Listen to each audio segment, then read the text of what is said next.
Dans les égouts de Paris, un rat nommé Rémi vit avec sa famille dans une colonie dirigée par son père, Django. Contrairement aux autres rats, Rémi a un odorat exceptionnel et un goût prononcé pour la bonne cuisine. Inspiré par le célèbre chef Auguste Gusteau, dont il a vu les émissions à la télévision, Rémi rêve de devenir un grand chef. Cependant, dans le monde des rats, la cuisine humaine est un concept étrange et dangereux. Un jour, alors que la colonie cherche de la nourriture dans une maison parisienne, Rémi est séparé des autres. Il se retrouve dans l'appartement de Gusteau, où il découvre un livre de cuisine et une statue du chef. Motivé par son rêve, Rémi décide de prendre un risque et de commencer à cuisiner. Pendant que Rémi expérimente dans la cuisine de Gusteau, Alfredo Linguini, un jeune homme maladroit, entre dans l'appartement. Linguini est le fils illégitime de Gusteau et a été embauché comme plongeur dans le restaurant du chef, bien qu'il n'ait aucune expérience culinaire. En voyant Rémi, Linguini est d'abord surpris, mais il réalise rapidement que le rat a un talent incroyable pour la cuisine. Ensemble, ils forment une alliance improbable. Rémi, caché sous la toque de cuisinier de Linguini, guide ses mouvements pour préparer des plats exquis. Leur collaboration secrète commence à attirer l'attention du personnel du restaurant, qui est impressionné par les nouvelles créations culinaires. Le restaurant de Gusteau, autrefois célèbre, a perdu de sa splendeur depuis la mort du chef. Cependant, avec Rémi aux commandes, les plats deviennent de plus en plus innovants et délicieux. Les clients reviennent et le restaurant retrouve sa réputation d'excellence. Colette, la seule femme chef de la cuisine, est initialement sceptique quant aux compétences de Linguini.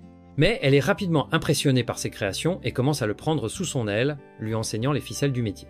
Rémi, de son côté, apprend beaucoup de Colette, admirant son talent et sa passion pour la cuisine. Alors que le restaurant prospère, le chef Skinner, qui a pris la direction après la mort de Gusteau, devient soupçonneux. Il découvre le secret de Linguini et Rémi et tente de les exposer.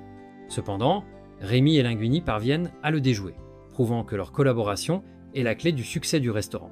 Entre-temps, Rémi doit également faire face à sa famille, qui découvre son secret. Bien que son père soit initialement en colère, il finit par comprendre et soutenir le rêve de Rémi, réalisant que son fils a un talent unique.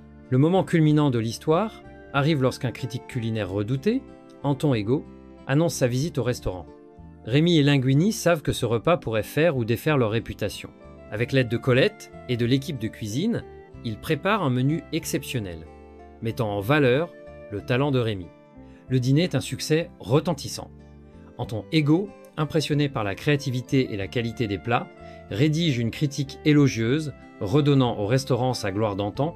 Rémi est reconnu pour son talent, et le restaurant de Gusteau redevient un lieu incontournable de la scène culinaire parisienne. Avec le succès du restaurant, Rémi et Linguini décident de poursuivre leur collaboration. Ils ouvrent un nouveau restaurant où Rémi est officiellement reconnu comme le chef principal. Leur amitié et leur partenariat deviennent une légende dans le monde culinaire, prouvant que la passion, le talent et la collaboration peuvent surmonter tous les obstacles. Rémi réalise son rêve tout en restant fidèle à ses racines. Il continue de vivre dans les égouts avec sa famille, mais il sait qu'il a trouvé sa place dans le monde de la cuisine. Son histoire inspire d'autres rats humains à poursuivre leurs rêves, montrant que même les plus improbables peuvent devenir réalité.